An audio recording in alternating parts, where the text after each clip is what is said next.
هلو گایز، چطوری بچه؟ کاتاکسیس هستم. اومدم با یه شورت ویدیو گانگ دیگه. آجی اومدیم ما از چاپه پردیم با یکی از یاران پایین. خب اومدیم یه نفر زدیم که یارم زده. اینجا هر چی به این تیر میزدی مرد دیگه بالاخره، ولی نمیدونم چرا بدبخت هنگ کرد.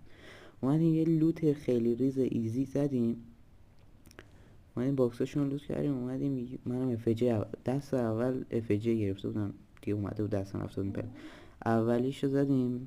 از این فلر چی از اینو زد.